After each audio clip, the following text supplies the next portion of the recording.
जानते हैं अंत समय में रावण लक्ष्मण जी का गुरु कैसे बना। लंका के मैदान में जब रावण अपने जीवन की अंतिम सांसें ले रहा था, लेकिन उसकी देह से अब भी तेज झलक रहा था। श्री राम ने देखा सामने उनका शत्रु रावण पड़ा है, परंतु यह कोई साधारण शत्रु नहीं था। तब श्री राम जी ने लक्ष्मण जी से कहा, लक्ष्मण, यह रावण केवल राक्षस नहीं है, ये तो महान विद्वान है, चारों वेदों का ज्ञाता, शिव जी का अनन्य भक्त, संगीत का सम्राट, राजनीति युद्ध नीति में पारंगत, इसकी शक्ति, तेज, तपस्या अपार है। वह शत्रु हो सकता है, परंतु उसके पास अमूल्य ज्ञान है। यह इंद्र, यम, वरुण, कुबेर तक को पराजित कर चुका है। यह अपने जीवन के अब अंतिम क्षणों में है। जाओ लक्ष्मण, इस महापुरुष से जीवन की महत्वपूर्ण ज्ञान की बातें सीखो, जो इसके अनुभवों का सार होंगे। लक्ष्मण जी राम जी की आज्ञा मानकर रावण के पास गए और रावण के सिर की ओर खड़े हो गए और बोले, हे रावण, यदि तुझ में कोई ज्ञान है तो मुझे दे। रावण मौन रहा, उसने कुछ नहीं कहा। लक्ष्मण जी वापस लौटे और बोले, प्रभु, रावण ने तो कुछ कहा ही नहीं। राम जी ने गंभीर होकर कहा, लक्ष्मण, गुरु के पास कभी सिर की ओर खड़े होकर ज्ञान नहीं लिया जाता।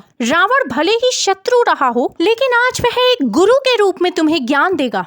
विनम्र होकर उसके चरणों की ओर बैठो, तभी ज्ञान प्राप्त होगा।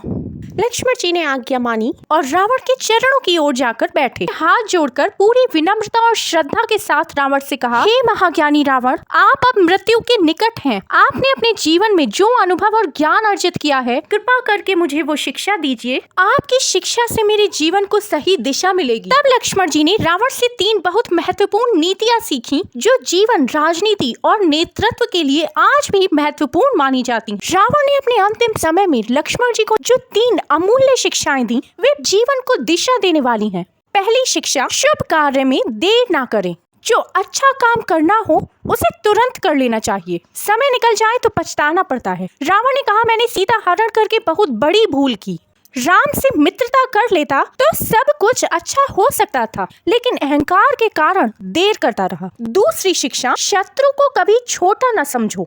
रावण ने राम और वानरों की सेना को पहले तुच्छ समझा, लेकिन वही उसकी हार का कारण बनी। तीसरी शिक्षा, जीवन में गोपनीय बातें सिर्फ भरोसेमंद व्यक्ति से ही कहो। रावण ने विभीषण को नजरअंदाज किया और अपनी नीतियां खुले में रखी, जिससे अंततः विभीषण राम की ओर चले गए और रावण की हार का रास्ता बन गए। रावण ने अंत में कहा, हे लक्ष्मण, मैंने जीवन में बहुत कुछ पाया, पर समय और विनम्रता को न समझ सका, यही मेरा अंत बना। इसीलिए ज्ञान, समय और अहंकार, इनका संतुलन सबसे जरूरी है। अगर वीडियो अच्छी लगी हो तो कृपया लाइक, शेयर और सब्सक्राइब कीजिएगा। धन्यवाद।